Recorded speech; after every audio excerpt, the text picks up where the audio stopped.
There is a phrase that appears frequently in conversations about spirituality. I lost my faith. It usually comes loaded with guilt, frustration, or shame, as if something essential had failed, as if the person had become less sincere, less spiritual, less committed. But most of the time, that phrase does not accurately describe what happened. What fell was not faith. What fell was expectation. A silent expectation, built slowly over time, that faith should generate certain sensations.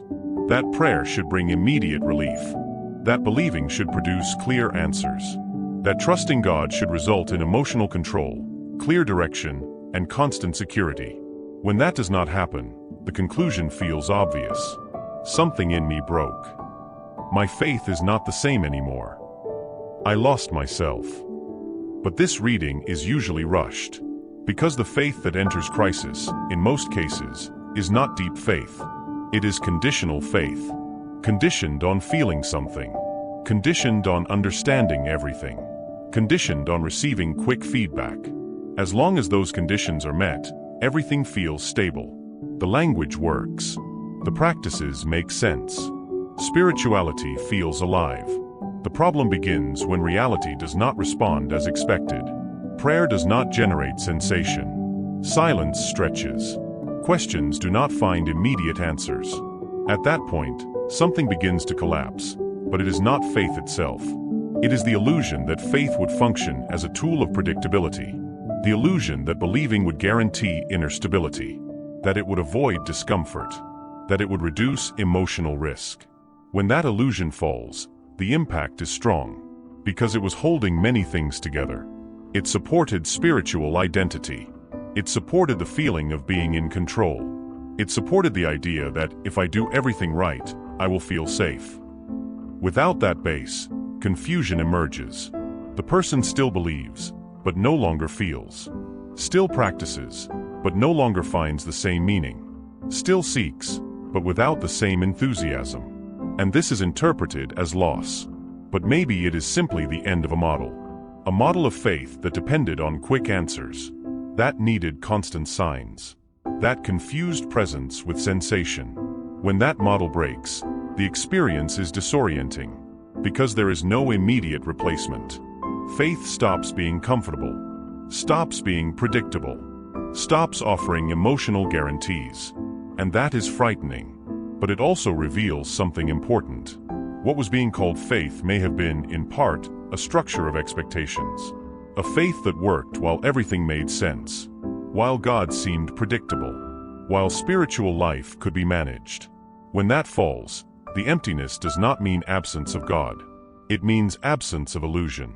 And perhaps what you call loss is not spiritual decline. Perhaps it is the first real contact with faith without anesthesia.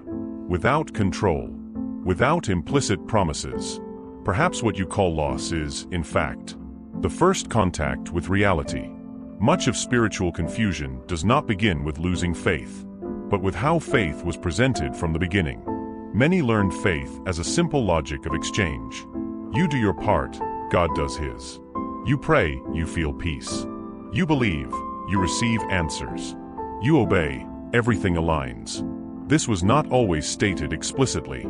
Sometimes it came through subtle phrases, through successful testimonies, through promises repeated without context, through stories that always end well. The implicit message was clear. Faith works. It works as a mechanism, as a key, as a guarantee. If something does not work, the problem seems obvious. Not enough faith, not enough surrender, not enough intensity. This logic creates a specific kind of spirituality, a result-oriented faith, a relationship based on emotional return. While the system responds, everything feels right. Practices make sense. Words have effect. Trust feels firm. But this faith carries a fragile detail. It depends on predictability. It needs God to behave according to the expectation that was created. It needs prayer to generate sensation. It needs seeking to produce clear signs. It needs effort to be rewarded. When that does not happen, something breaks. Not only because the answer did not come, but because the entire logic collapses.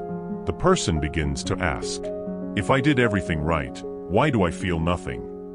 If God promised, why did it not happen? If faith works, why is it not working for me now? The problem is that many promises were taught without depth, without tension, without the real weight of biblical experience.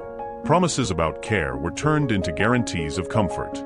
Texts about presence became promises of constant sensation. Verses about provision were read as insurance against frustration. Faith was reduced to a predictable system, and predictable systems cannot handle silence. When reality escapes the script, this faith does not know what to do. It was not trained for waiting. It was not formed for mystery. It did not learn how to exist without immediate answers. That is why the shock is so strong. The person does not lose God. They lose the agreement they believed existed. A silent agreement. If I do my part, everything will work. But that was never faith in the deep sense. It was a spiritual contract. And contracts break when one side does not deliver what the other expects. Biblical faith was never presented as guaranteed exchange. It never promised continuous functioning. It never offered control. It was always presented as trust in the presence of risk. That is why when faith needs to work all the time, when it demands constant return in order to exist, it has already stopped being faith. It has become a contract. And perhaps the discomfort you feel today is not distance from God, but the collapse of a model that was never sustainable, because a faith based on exchange does not survive silence. And silence, sooner or later, always comes. There is a specific moment in almost every spiritual journey. It is not announced. It comes without warning. It simply happens. It is when God does not respond. You pray and feel nothing. You persist and nothing changes. You remain faithful, but the silence stays intact. It is not rebellion. It is not conscious abandonment. It is simply the absence of perceptible response. This is the point where illusion begins to collapse. Because until then, faith was still supported by some return, a sensation, an inner confirmation, a minimal sign that everything made sense. When that disappears, only the raw question remains. And now, effort continues, but produces no emotional effect. Practices remain, but feel empty. Words that once comforted now sound distant. This collapse does not happen because of lack of faith. It happens because faith was resting on something fragile. The expectation of constant response. The Bible never romanticized this stage. We are the ones who learned to rush past it. The Psalms are filled with prayers that receive no immediate answer.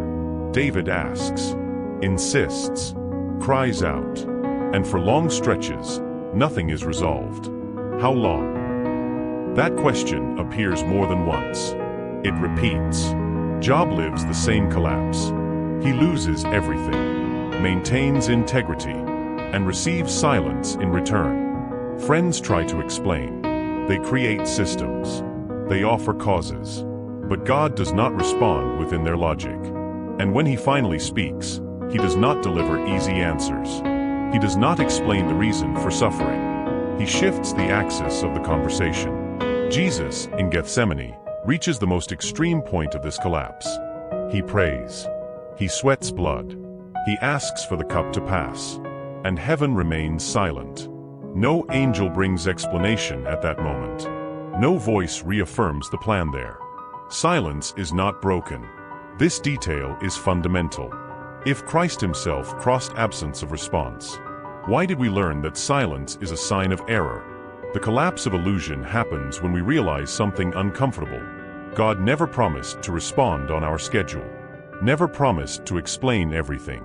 Never guaranteed constant sensation of presence. What breaks is not faith. It is the idea that faith should function as a mechanism. At this point, many give up. Not because they no longer believe in God, but because the model they learned cannot handle emptiness.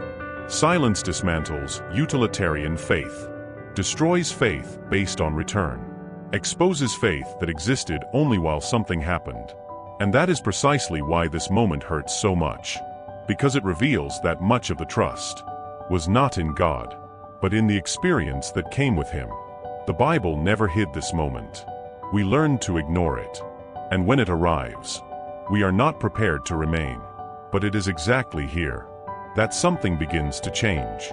After the illusion falls, relief does not come immediately. Emptiness comes. And that emptiness is more frightening than the previous doubt. Because before, there was still expectation.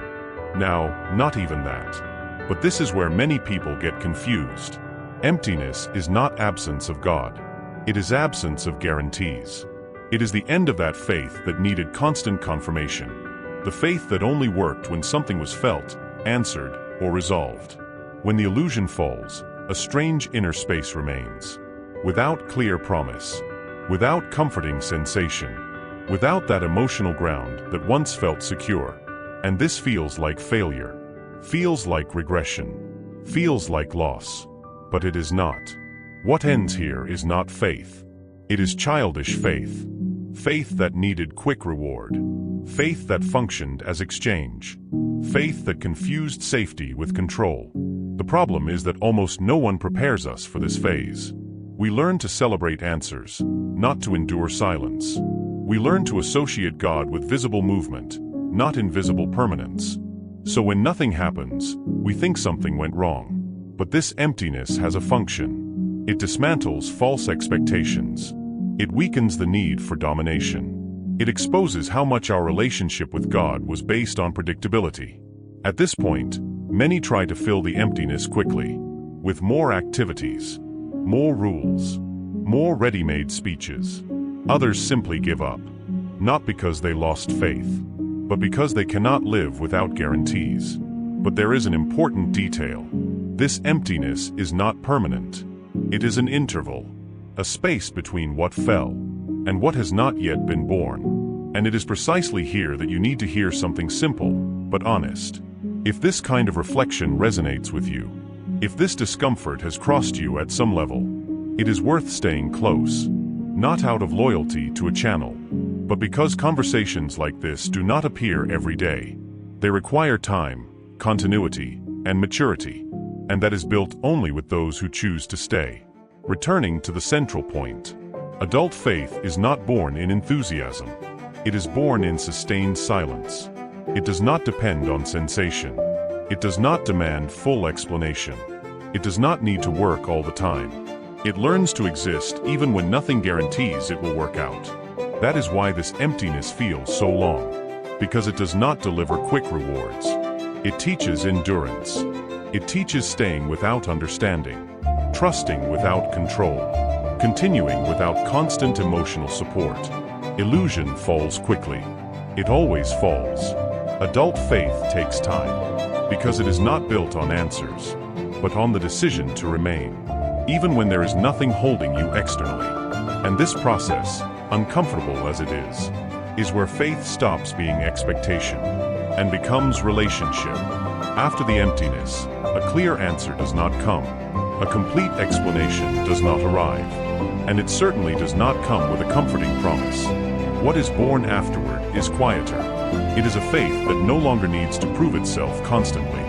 That does not require continuous signs to exist. That does not collapse when God does not manifest as expected. This faith is no longer driven by urgency.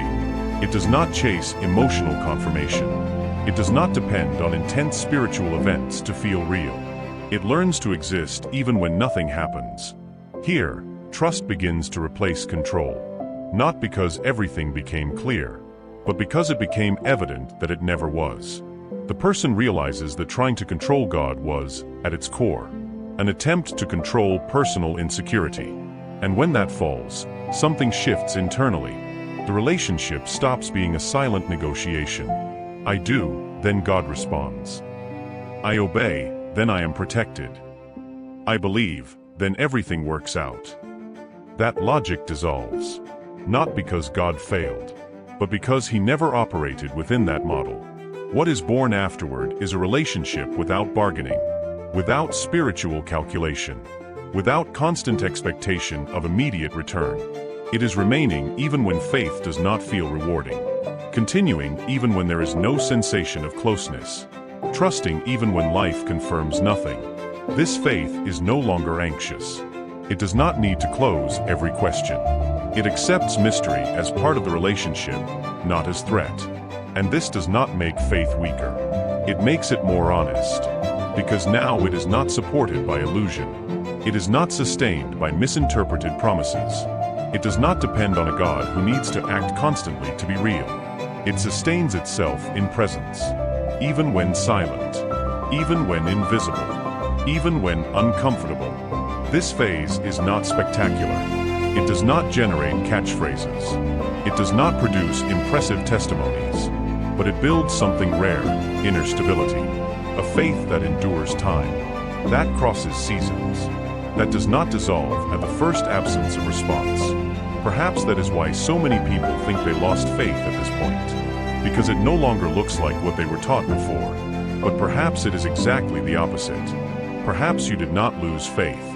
Perhaps, for the first time, you are close to it.